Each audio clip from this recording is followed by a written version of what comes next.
To understand just how far smartphone engineering has been pushed, you just have to look at the Samsung Galaxy S26 Ultra. Every year, massive launch events try to convince us that this specific iteration is a massive leap forward, the device that finally makes last year's tech completely obsolete. That $1,300 price tag buys a rigid industrial slab built to house maximum uncapped computing power. Which brings us to the real issue.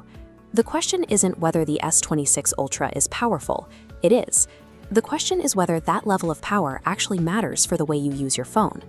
Look at this chart comparing hardware against a typical daily routine. You have a 240Hz display, 8K rendering, and a 200-megapixel sensor matched up against texting, social media, and taking basic photos. We've reached a plateau of utility in mobile hardware. To justify ultra-premium price tags, manufacturers have to engineer features that far outpace normal human needs. So today, we're going to break down the actual return on investment for this device.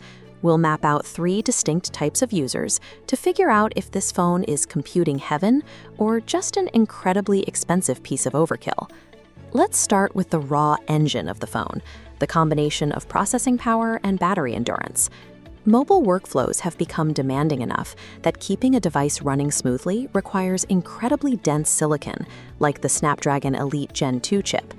Because of that efficiency, you can edit video or run intensive games without the phone throttling under heat. The display sustains a smooth 240 Hz, and you actually get a genuine 2 days of battery life on a single charge. Let's track the actual value of this in an evaluation matrix.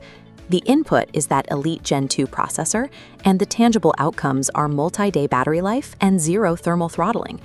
But that brings us to the physical reality of the trade-off. Housing that much battery and managing the internal heat requires a thick titanium chassis with severe sharp angles. It prioritizes thermal management over ergonomic comfort in your hand. If you're a power user pushing the system to its limit, you'll gladly accept the bulk.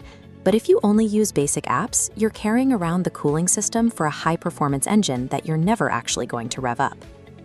The second major factor we need to look at is how aggressively Samsung has integrated system-level generative AI.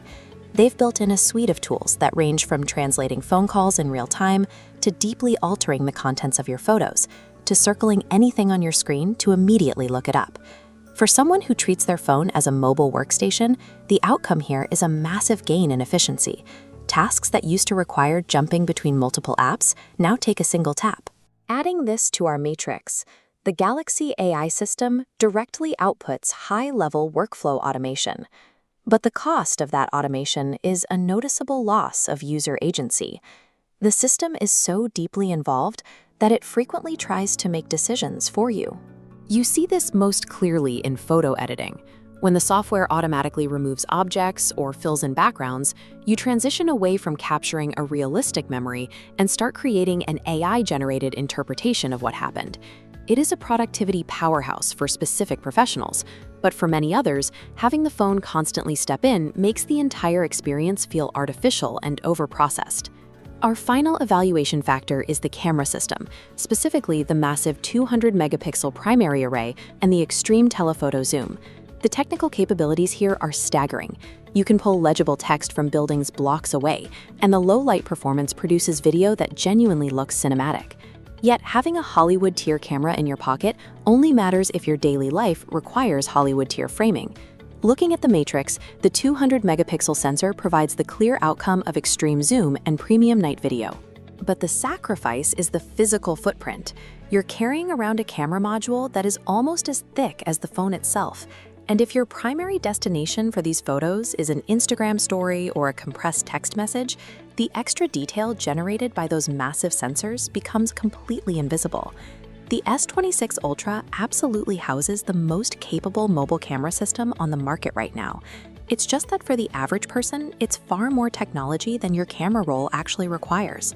Ultimately, this brings us to the core divide in flagship phones right now. Samsung designs for limitless capability. Apple designs for refined simplicity. To figure out your best move, let's start with the ecosystem evaluator. This is someone who prioritizes a polished, friction-free experience where the device quietly blends into their routine rather than dominating it. We can map this directly onto a decision flowchart to help you navigate your next upgrade. If you value seamlessness and simplicity above all else, your path is straightforward. Stay within the Apple ecosystem. The S26 Ultra will feel too aggressive. Then there's the everyday upgrader. Your daily usage consists of texting friends, watching YouTube, and basic scrolling. If that's your routine, buying the S26 Ultra is genuinely a financial mistake. You can save $500 by choosing a standard base model smartphone, and it will still provide 100% of the utility you actually need. High-end optimizers treat their phone as a primary computing device, requiring total customization, heavy multitasking, and zero hardware limits. For this specific profile, the investment makes complete sense. The S26 Ultra is the exact tool designed for your workflow. True optimization means matching the hardware to the reality of your life, rather than choosing based on the most impressive commercial. Take a look at the flowchart and let me know in the comments which of those 3 profiles you fall into. And if you want more grounded, practical tech analysis that cuts through the market